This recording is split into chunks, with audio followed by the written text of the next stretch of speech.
And we're live. Hi, everyone. Great to see you again this week. I'm Juliana, the COV lady, and I'm here with my co-host.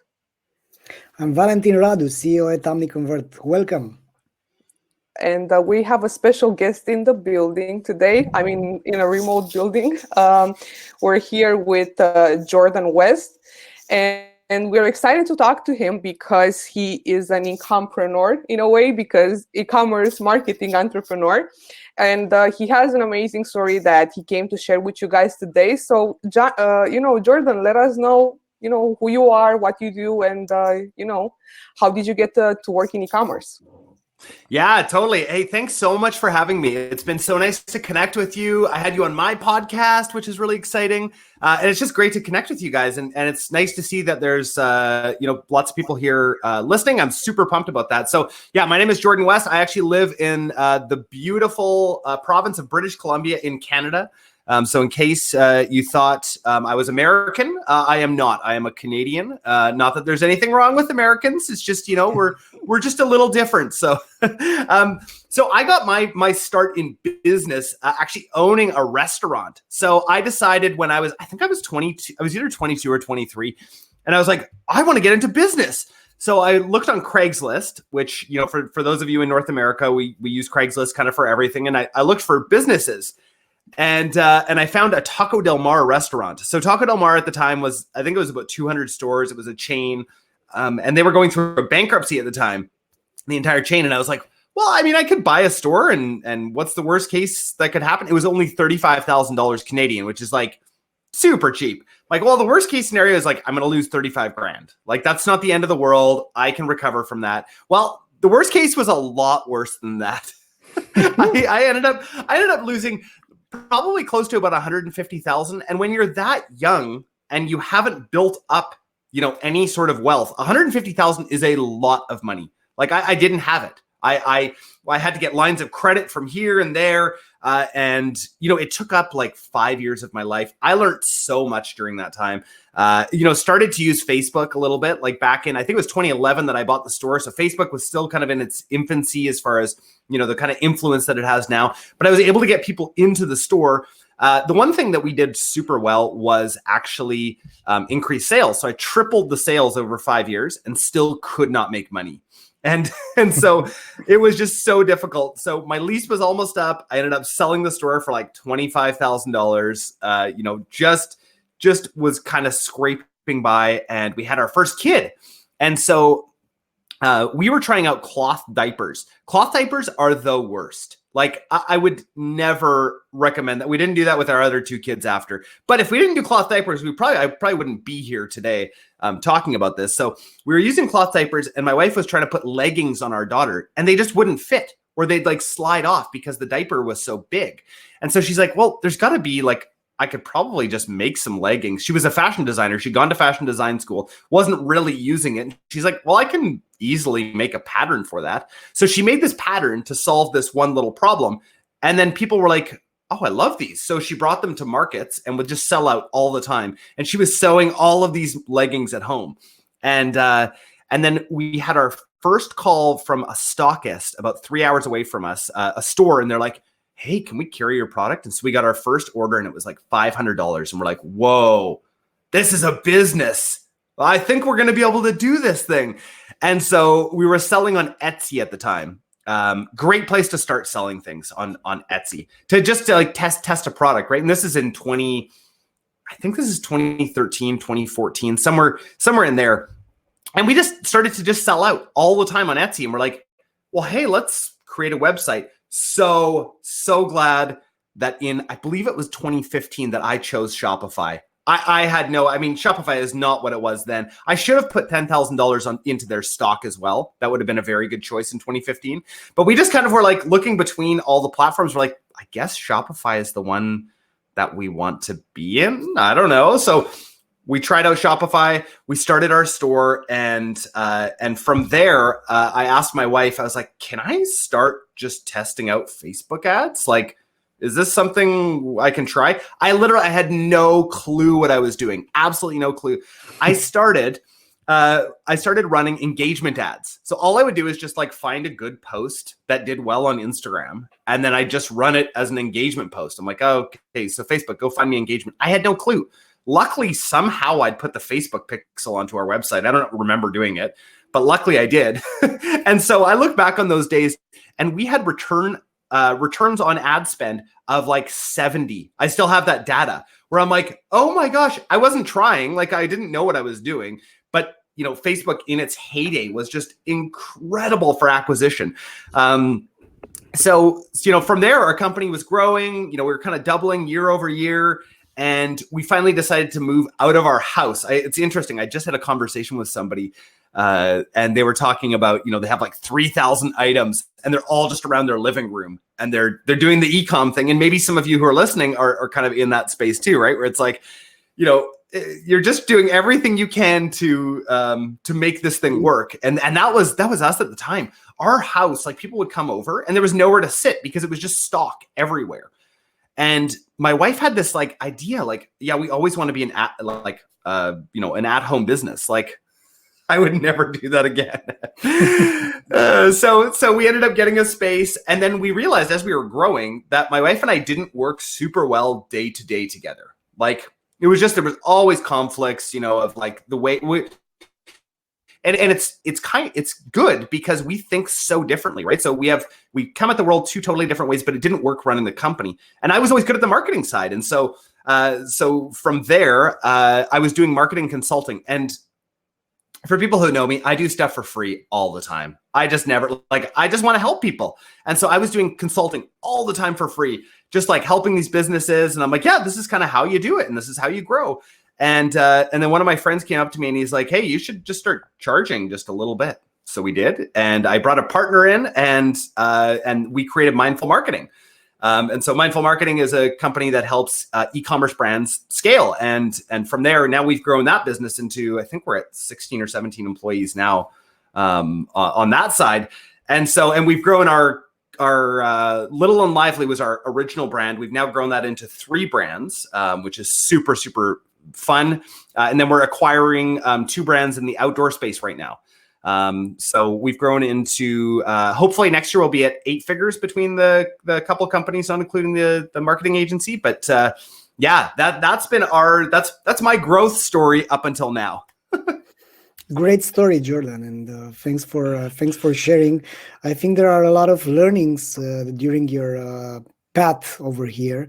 So what caught me the attention is, when have you made the shift from being responsible for everything to being responsible to only for market? I think that is a crucial moment, because a lot of entrepreneurs try to do everything and they don't specialize on some things. Can you develop further this aspect, how you've made it?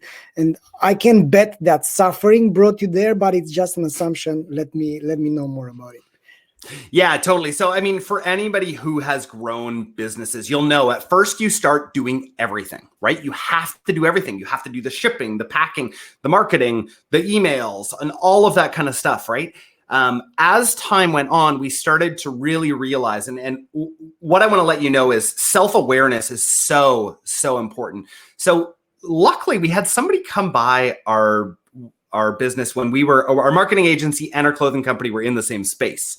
And somebody came by and they're like, hey, we really think that you should learn about strengths. So we were using Clifton Strengths. So if anybody's read the book Strengths Finders before, we got into that, and there was a consultant that we were helping do that. And they're like, hey, we'll trade you consulting for marketing. And I'm like, awesome. Best decision I ever made. Knowing my strengths, I realized that so in Clifton Strengths, I'll give you just a quick overview. There's 4 different quadrants. So there's executing, there's relationship, there's influence, and then there's strategic. For me, I am all influence and all relationship. And I realized this is why I never get stuff done, right? But I've got this certain strength that's called maximizer, which is essentially like, I can be like, oh, Juliana, you're really good at this. I need you to do this. Right. and convincing, essentially finding what other people's strengths are and then maximizing them. So when I realized that, I'm like, oh my gosh, this is a superpower, right?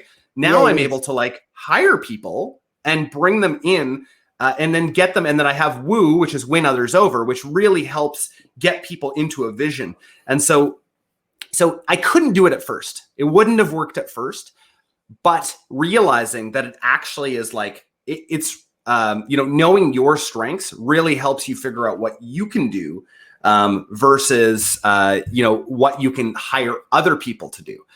So for me, it's a bit of a long answer to a short question, but strengths, right? Focusing on your strengths, I think, is really where you'll find that actual leverage for your business. Here, Jordan, just to add something from my own experience, I think the maturity in entrepreneurship comes after you realize what your strengths are, and also when you are humble enough to realize that you can't do everything. And that means you need to find gifted people and talented people, and to activate their mission within your company. But without this humbleness, you can't do pretty much anything about it, and you'll be like a broken record that keeps on trying, but is not getting over there. And maybe it's worth adding that a lot of e-commerce entrepreneurs don't get to 8 figures because of that, because they don't build an org chart and they don't realize which are their strengths and where they should be looking for either partners, employees that are more gifted than they are. Yeah, totally. That's exactly it, right? So the thing that we've figured out now is like, oh man, if we can build systems and then find people who really their life will thrive being in that system and doing those things, then we're going to win, right? And that's why we're now switching into making acquisitions, finding great companies where the owners they've just kind of hit a wall, right? I think that number is kind of in that sort of $2 and $3 million range where, people can get to, and then it's like, where do we go from here, right? We don't know what to do. And I think that we figured that out. And I think it really comes down to, like you said, like really having a good organizational chart. I actually asked on LinkedIn today, I was like, how many direct reports make sense, right, for somebody to have? For me, I think 6. I think 6 is kind of my max. So, at the end of this year, I'm going to have 5 companies, right? So really, I can only have 1 report from each of those, and making sure then that you set your companies up properly to be able to continue to thrive. I think that's where the real magic is, right? The real magic is not in the constant doing, right? As an entrepreneur, it's moving into that CEO role where you're really setting the direction, right? Because if you fly from, say, like LA to New York and you're off by a degree, right? You're not going to end up in New York. You're going to end up in like Winnipeg, right? So knowing that direction, that's actually one of the most important things you can do as a CEO, is just continue to point in that strategic direction, point your company, and then get incredible people to come in and fill in the gaps.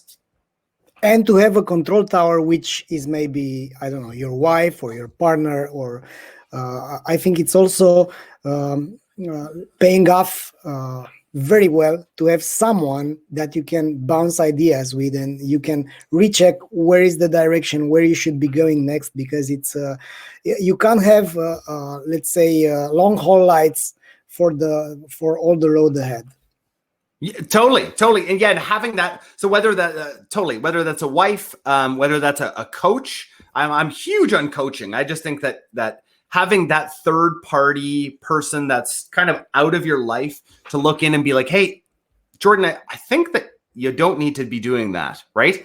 I think that person it's an incredible person to have in your life. And then realizing that like hiring experts is a really, really good idea. We, I'll give you an example on an acquisition that we're doing right now.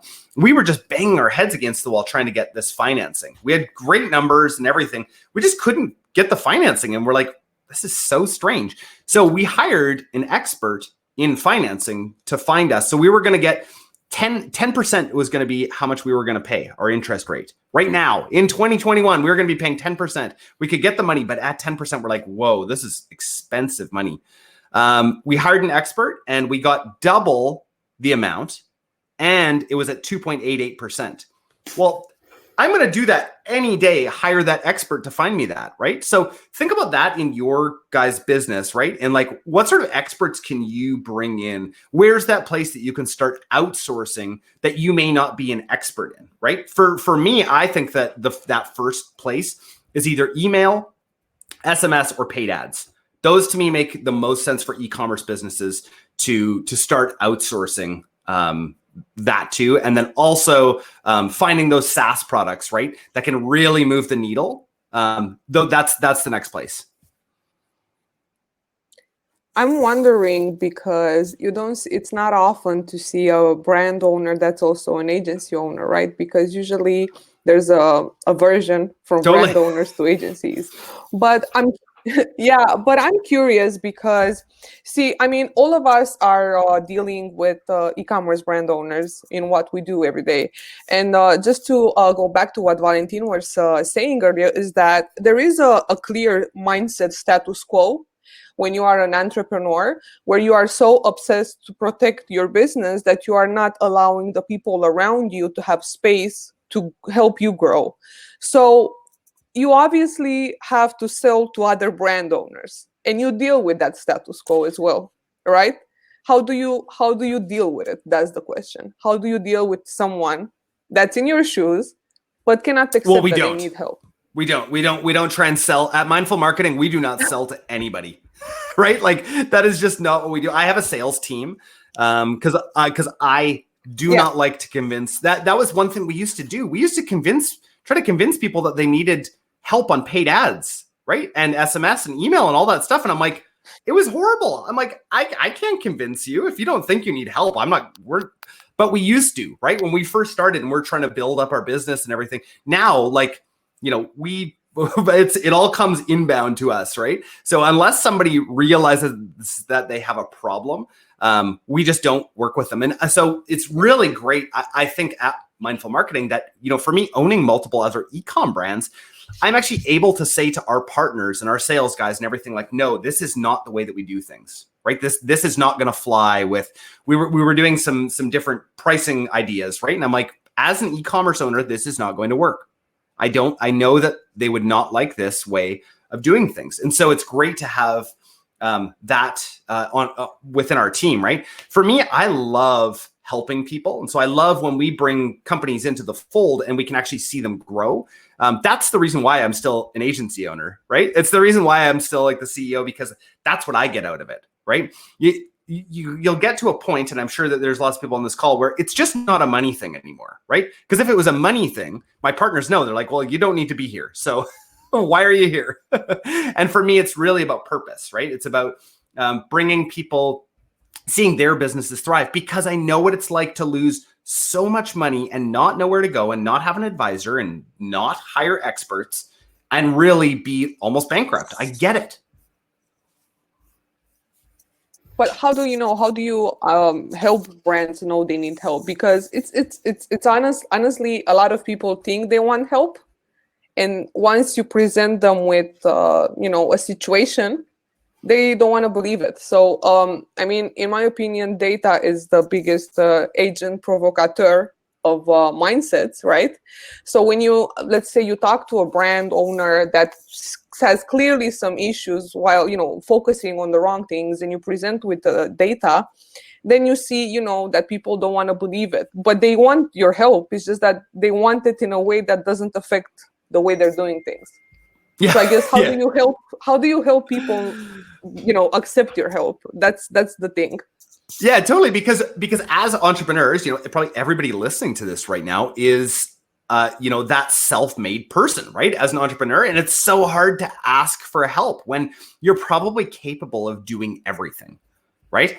But yeah, I mean, for us, what we do when somebody comes to us is we just look over the numbers, right? I love data, right? But I love transferring data into real life, right? And figuring out what the data actually means. And so that's the first step for us with anybody coming into our agency is we first just take a look at everything that they're doing, and then we give them a plan of what I think and the team thinks that they should be doing, right? To actually grow. And that's all based on data. It's all like it has to be data driven first, but then it has to transfer into like, somebody told me about a year ago that I was still managing the ads for our clothing companies and I couldn't give it up. Even though I had an agency of however many people, I just couldn't give up managing our ads. So I needed that, right? I needed that little kick to be like, you know what, Jordan, you've created the systems. You can hand this off now to an account manager at Mindful Marketing. And so doing that for me was a really good exercise because it's so difficult to give up that control as an entrepreneur. Does that answer your question, Juliana? Yes, it does. And it prompts me to another question. Is there any type of growth if you don't use ads? Because I think a lot of times if brands would have the balls to stop their ads campaigns, they will see that a lot of things don't change, right? It's the same people that come all the time. So were you ever so courageous to stop ads and try to do something organic to grow your brand? Oh, we stop ads all the time. All the time. Really? I don't believe in attribution whatsoever on the platforms, right? Everyone's freaking out about iOS 14. I'm like, we've been having attribution problems for years, right? What I do know is that there are so many other growth channels, yet ads is still the best way to get people in. It's the most reliable way to get people into your funnel, right? So at Mindful Marketing, our tagline is that we use ads to get you off using ads, right? Because that's really what it comes down to is customer lifetime value in the end, but you got to get people into your funnel. So there's incredible ways. I'll rattle off a few different ways to get traffic, right? So PR is a great way. Influencers is a great way for top of funnel. We're talking all top of funnel, right? So PR, influencers, teaming up with other brands who are in your space. I've already got about 5 different brands that I'm going to be teaming up with these acquisitions that immediately, all of them have like 100,000 people on their email list. Well, perfect. There's 500,000 people that are going to hear about us that didn't know about us before. Instagram giveaways are another great one. Running ads for the purpose of getting people onto your email list, right, is a great way to do things. So running ads to contests, there's another way. There's all of these different ways that you can leverage other people's audiences. Another great thing that I absolutely love is getting into retail as a marketing exercise, right? So being in stores. So, our brand, we're in about 150 stores across Canada. It's a great way for people to find out about our brand and then come to our website and purchase from us after, right? It's a great marketing exercise for us. So there's a few different ways that I think that people can take advantage of that. Jordan, I want to ask you something regarding the balance between the customer acquisition and the customer lifetime value. When do you think an e-commerce company should be focusing on CLV? And how do you suggest to do this shift? Yeah, I mean, I think that you need to have been around for at least a year, right? Or at least a couple of cycles, right? To figure out what your customer lifetime value is, right? So once you calculate that customer lifetime value, it's really easy to know how much you can spend on marketing, right? Sometimes that means that you may not break even on your first sale, but if you know your customer lifetime value, then you know that you can afford to spend whatever it is. Like our customer lifetime value at Little and Lively is about $270, right? So I know that when I'm spending $20 to acquire a client on paid ads, I'll do that all day. I'll spend 40, I'll spend 100, right? If I know that they're going to be coming back that many times, that's just like average customer lifetime value. And that's not really getting into like the depth of what you guys do, right? That's just, dividing, that's just the one number divided by the other. But what doesn't show in those numbers, right, is the amount of word of mouth that happens, right? So that $270 may actually be even more because of word of mouth.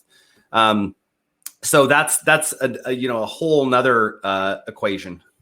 Yeah, I think there are a lot of entrepreneurs which are hypnotized to break even on the first order, and on the other end, there are a lot of entrepreneurs which are putting a lot of money into ads without verifying if the CAC payback is affordable, because if they don't know how long does it take for them to compensate the financial effort, and they are always over reliant on the other orders, then they are losing this as well. So in terms of how to improve CLV from your perspective, which are the best, I don't know, channels, methods, what has worked for you, and what do you want to experiment further?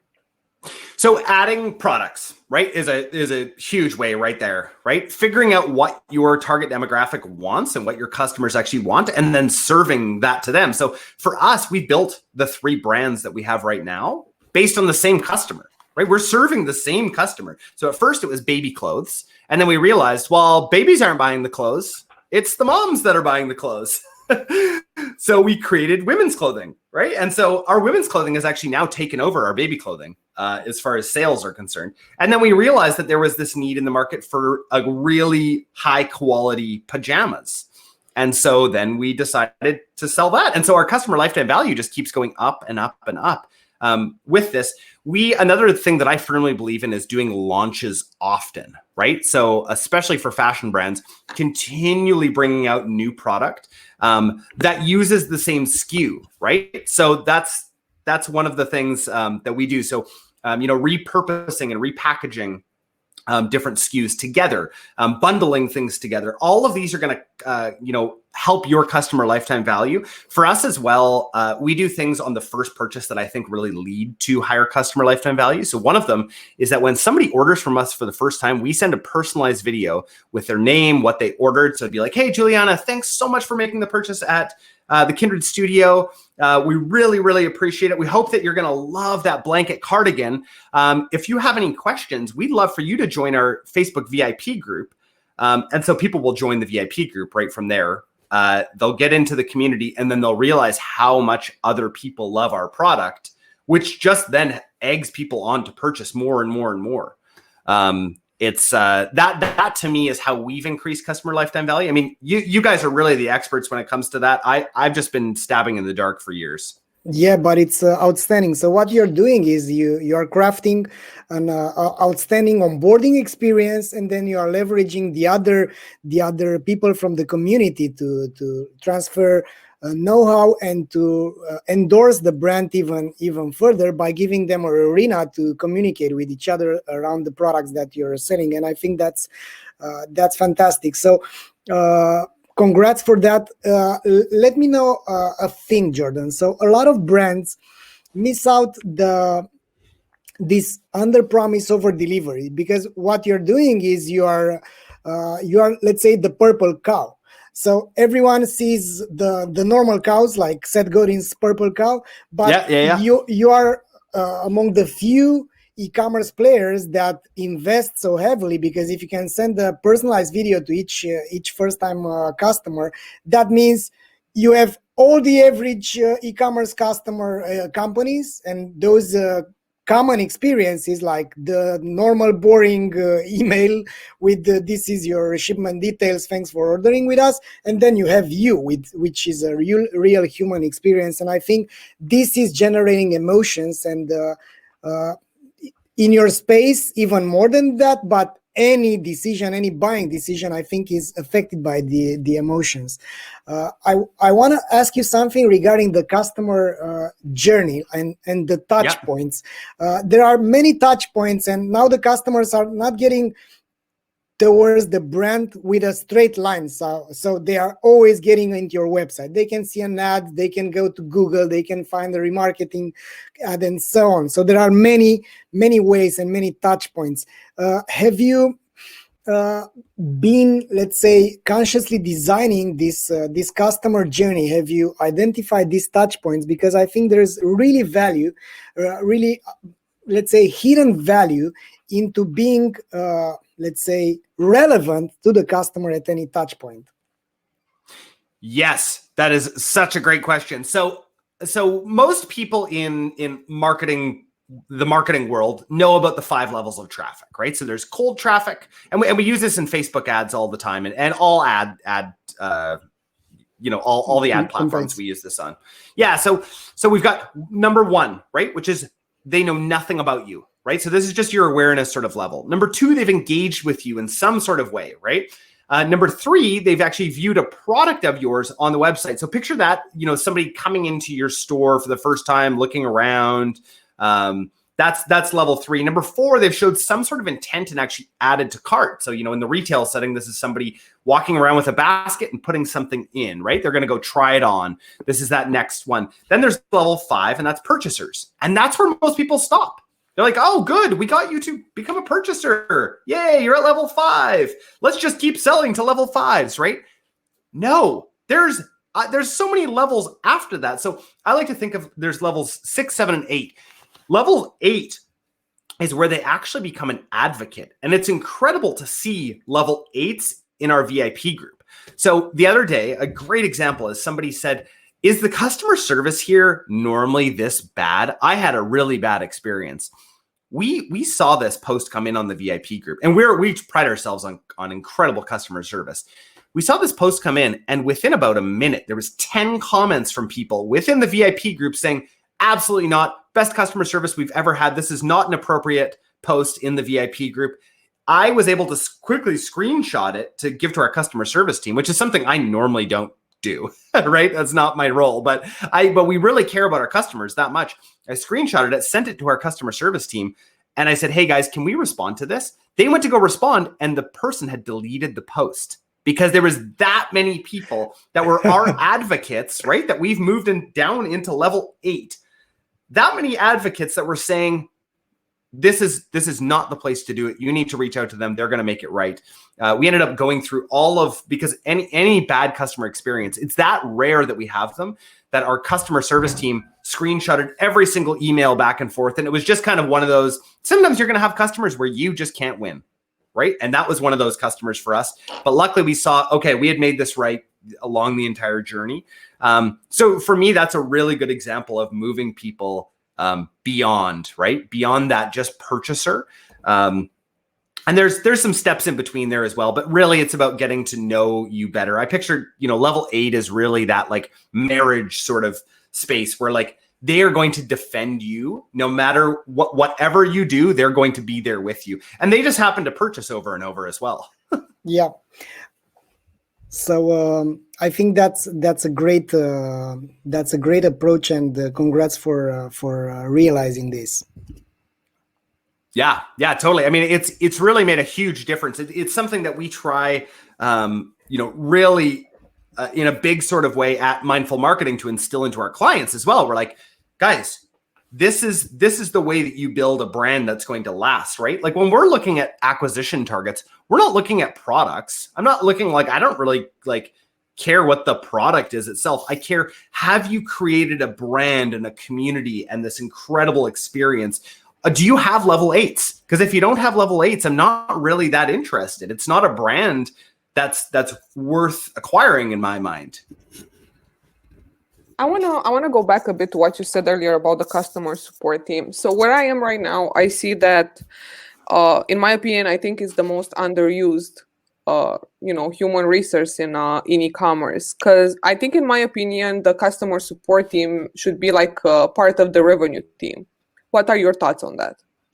We pay our customer support person more than anybody else. Our head of customer support, because she is that valuable at solving problems, right? And not only that, at also, in the process, sometimes actually upselling, right? Those responses, the best kind of thing that can happen to our customer support team is a complaint come in, and we solve it so well that person went from, wanting to, have our head on a stick to being like, these guys are incredible. We have we don't believe the customer's always right. I don't love that. I don't think that that's a good way to think about things, but we will always make things right no matter what, whether they're right or wrong. So somebody, we have a great example of somebody sent us a shot of a shirt, and it had a ketchup stain, and they said, yeah, this came with a ketchup stain on it. Like, obviously it didn't come with a ketchup stain, but it was like, we're so sorry that you're not happy right now. We're going to send you out a new shirt right away, right? Just keep the other shirt and we'll send you out another one right away. Well, hey, that person is going to be a customer for life. right? Whether they took advantage of us or not. There's so many brands out there. The big brands do this. They know how to do it so well, right?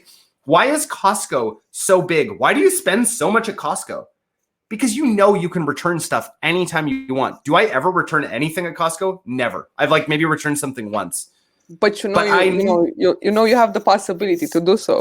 I know I can, right? Yeah. So we have a 30-day no issues return it with the tags on. That's fine. If somebody tries to return after 30 days, we still accept it, right? Because we just know that it's the right thing to do. It's a marketing maneuver always in our customer service. Will people take advantage of us? Absolutely, they will take advantage of us.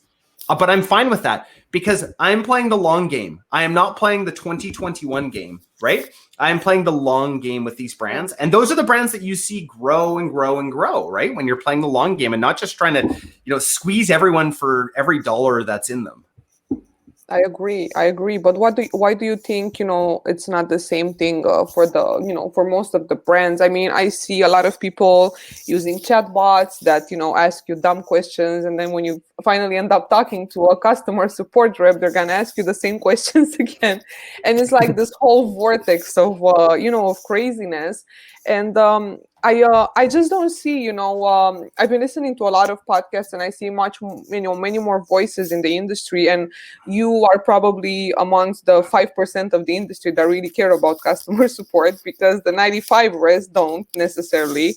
So what do you think is the reason? Is it because we are like so drunk on the acquisition culture, that we just forget about what matters, which is, post-purchase?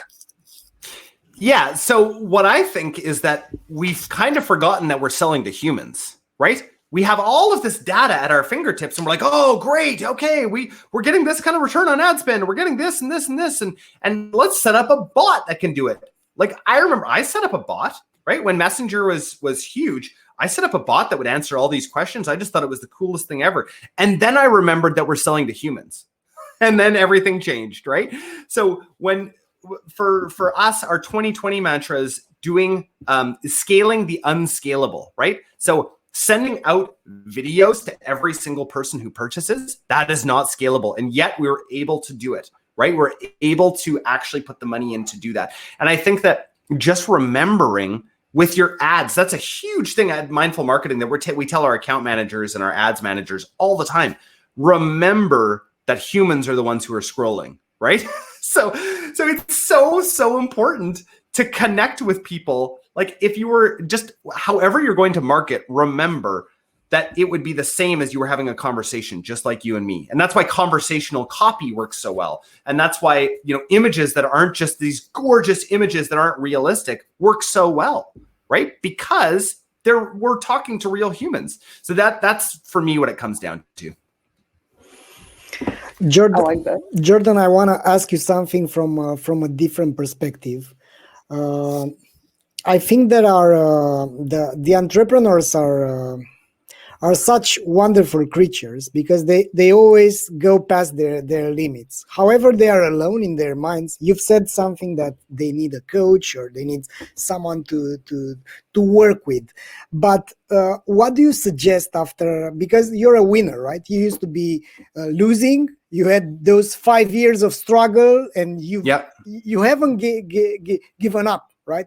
That could have broke your soul and end up going to a 9-to-5 work job to pay back those loans, but you kept on going. And my question for you is how you get past the pain period, how you get over this losing streak so that you end up understanding the game that you're playing. I think knowing when to quit is a really good thing, right? Knowing I'll tell you some of the big mistakes I made with my restaurant, right? I had no idea when I was going to make money, right? I didn't have projections. I had no clue. I didn't know what my costs were. I just knew I was paying, to get food in, and I was hopefully making more coming out. And because it was a franchise, but I had no projections. I couldn't tell you still now, like what my break-even point was, right? Whereas now I have for every single business, I have these like massive spreadsheets that I can put in, can be like, oh, can we afford to hire, $150,000 COO? Is that possible? And I'll go in and I'll actually put it into the spreadsheet. And if I can't afford that next year, the year after, if my profit and loss is not going to look good with that, then I know that I can't afford to do it. And so if you're losing, I think actually knowing where you're losing is the next best step. And then maybe having to quit, right? Quitting is not a bad thing. If you're going to continue to go down and you're on a sinking ship, quit. Just quit right now, right? But you have to know, you have to have the data and you have to have the foresight to know whether it's a sinking ship or not. There are tons of businesses that will lose money for years 1, 2, 3, 4, but they know that with customer lifetime value in years 4, 5, 6, they're going to be millionaires, right? But unless you actually know those numbers and you have those numbers down, you don't know, right? So really get like me hiring a CFO is the best thing that I've done, right? Because he is constantly updating those projections. And I know, I'll tell you in 2022 or 2023, in each business, how much money we're going to make. And then I know how much I can hire for, right? Because I don't need to, be taking all of that. I'd rather have more of my time back. I have 3 kids. I like to mountain bike. I like to ski. I want my time. That's great. So you've touched a sensitive point here, because many e-commerce entrepreneurs and even e-commerce managers are not good at the third simple rule, and they are not doing the forecast right. They are either overcomplicate things, either make things way too simple. For instance, they look at the trends like in pre-COVID and post-COVID, right? So how would the 2020 projection look in January 2020 and how it actually looked in December? So the forecasts are like crazy. However, there are ways to do forecast properly. One way would be to look at the trends, to look at the 3 months moving average, to look at the year over year, to look at the delta year over year, to look at the customer retention. So there are many models to nail down the mathematical model of your e-commerce growth. What do you use and what do you suggest as the first step to do this forecast properly? I would look at your last year's data, right? I know 2020 was crazy, but still look at your last year's data and then plug that in, right, as your baseline. So what we do is we generally have 5 different scenarios, right? So we look, scenario 1, 2, 3, 4, 5. We look at flat growth. We look at negative 10% growth. We look at, right now, all of our companies are growing exponentially, but I don't want to count on that. I can't count on that, right? Right now with our clothing company, we're year to date up like 170%.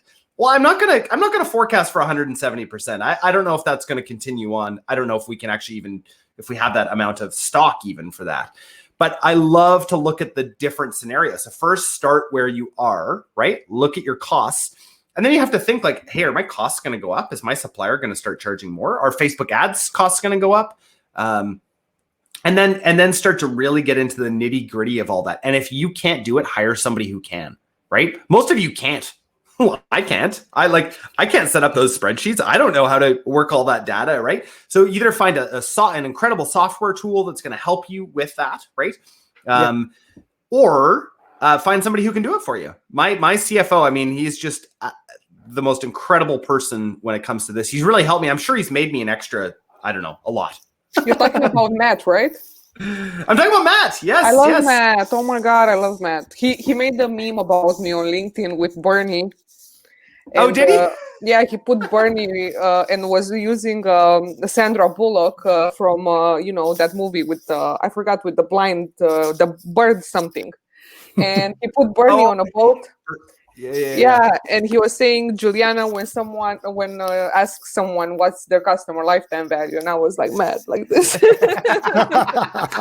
Yeah, he trolled me with that for a whole week. I love Matt. Yeah, he's an incredible person and very, very smart. Yeah. Yes. Yeah. If you're on LinkedIn, search Matt Putra. Just a great guy. And a beautiful family and just like overall cool dude. Yeah, I like Matt. Yeah. So I just got a question from our sponsor, Vitex, from you. So let me read it so I make sure I don't bumble it. So they say this: you have said multiple times that you're here to play the long-term game. So if you want to play the long-term game, what do you think are three most important things an e-commerce brand should focus from this year on, based on what happened in 2020? So number one, building out this is all long-term strategy, right? Building out your SMS list. That would be number one for me, right? Get those people onto the place where they're 100% going to open that, right? I don't know anybody besides my wife who leaves texts unread. So she's one of the rare ones, and it drives me crazy. I'm like, can you get rid of those dots? Like, they're driving me crazy. I'm an inbox zero kind of guy. But so number one, build out that SMS list. Number two is build out your email list as well, right? Own those customers, whatever way you can, just own those customers. So you don't have to rely on ads, right? I love ads. You guys know I love ads. But it's not ads to me, again, are not the long-term strategy. They're a way to continue growth now, but getting people into your list is the way that you're going to grow long-term. And then number three, create a community around what you're doing, right? So that to me is a long-term strategy. When we first started our VIP group, it wasn't huge. It didn't get the kind of results that, like, one thing we were going to talk about was a launch where in 24 hours, we did $250,000 just to our VIP group. It's just crazy. Like, right, to a VIP group of like 9,000 people or 8,000 people. That to me is the long-term. That's the long-term game, is building Tell real us more community. about that. Tell us more about that. How did you? How did it work? Yeah, so this is a strategy that we've been using for a while. It's called the gated launch strategy. So what we do is we actually password protect. We're going to be doing one of these on Tuesday again for one of our brands. So we password protect the website for 12 hours so nobody can get in. And then we usually do it at 10 a.m. Pacific. We'll give them the password. So we'll only give our VIPs and our SMS list the password. And they know that they get early access if they join those groups. So we hype it up for about 2 weeks. Then we password protect the site so nobody can get in. And then we give them the password, right? So it's incredible psychology, because once they get the password, they make this micro commitment to go inside the site, right? I picture it as there's this word, a Rubicon, right? So a Rubicon is a door you can go through, but you can't go back out of. And mentally, that's what it is, right? When they enter the password, they're like, oh man, I am in this site and I can't. Yeah. So our conversion rate is like 17% when we do these gated launches, right? Just crazy conversion rate. So this particular launch, it was the first time. I think our VIP group was about 7,000 people at the time. And we were watching the sales. In the first 2 hours of this launch, we did $120,000 of sales. We're like, where did this come from? No discounts, no Facebook ads, and people had to enter a password to get in. I mean, it's just unreal. We've done this multiple times since. Every single time we'll either sell out or just have like massive launches. It's a strategy that I think is very evergreen. But it does take a little shift, right? It takes this shift mentally of being like, okay, am I okay password protecting the site? Am I okay knowing that there is a certain amount of customer that is going to buy over and over and over, and they're going to be psyched about this password, right? And you guys know, right, from being able to segment customers out, those are the customers that I want, right? I want those customers continually. They don't cost me anything, and they buy time and time again. So creating those kinds of communities is really important. Sorry, I felt like I was rambling there for a little bit, but yeah. No, I think people should really bookmark this episode, because in my opinion, you have been dropping free knowledge. Yeah. And I think it's awesome. I mean, I never thought about this strategy with the gated launches, and I think it's really awesome. So I definitely encourage people listening to try it out. Yeah, I know about a brand that is doing this habit forming. He's doing this crazy schedule at 6 a.m. every Saturday. They are making the website available only for the ones that are in their club, and you can't. All of them know that if it's early in the weekend, so it's Saturday morning. There are all ladies, and they know that they have the time to do it, even though they have babies, because it's a crazy morning schedule. But they are doing amazingly well for the 6 years in a row. So mainly they've built this community, and over again, everybody knows that you can't access the website by night, but at 6 a.m. you're getting there, and until 9 a.m. the stock is depleted. So you need to be there early on to grab some cool stuff over there. Totally, and that's a very similar like psychology to what Yeah. we're talking about here, right? Like it's Yeah. and it works. It just works, right? It's the same thing on Black Friday when tons of people line up like they used to do, right? It's the same idea, but in a website. But if you don't have a community built around it, you don't really realize how many people are there. So that's why I love having the community aspect with it, because then they talk amongst each other. Did you guys get this? And they post screenshots of their cart and all the things that they bought, right? Which I think almost mimics that in-person sale. Yeah, that's for sure. Jordan, I wanted to ask you something regarding the let's say the progress that the customers are doing. So what you're doing with this community, I think it's outstanding. I've seen that there is a wave and a new wave of let's say fresh approaches towards helping customers in a genuinely mode. So without any fluff, without looking at the zeros here and there, you have customers, they have a problem. Your product solves parts of the problem, but you need to help them even more than that. And I've seen that there are brands which are looking further than the products that they are selling. Do you think this will be the status quo in the future? Because we're coming from this economy where we're just throwing let's say boxes one to another, and the e-commerce it was pretty, let's say, too digital, it was not that human. But with things that you are doing, and you are part of these open-minded entrepreneurs which truly help their customers and genuinely involve in these relationships, do you think this is going to become a norm in the future? Because I personally see this as the only way to be in the niche market and to thrive on the long term, because you can't fight Amazon or Costco or whatever, but you can give outstanding services, and you can really help your customers to progress. What's your take on this? Yeah, totally. Like I think that if you're going to, if you're thinking about, if you're selling products, right? Just selling products, this isn't for you, right? But if you're truly trying to serve a niche, right, then whatever problem they have, you can start helping them with, right? And if you can't help them with it, then like say it's a product, right? For us, we don't do footwear, but I know that people want good quality footwear. Well, what I'm going to do is start networking and finding somebody else who can help serve our customers. Because in the end, it just solves everybody's problems, right? To me, it's just focus on that niche, love that niche.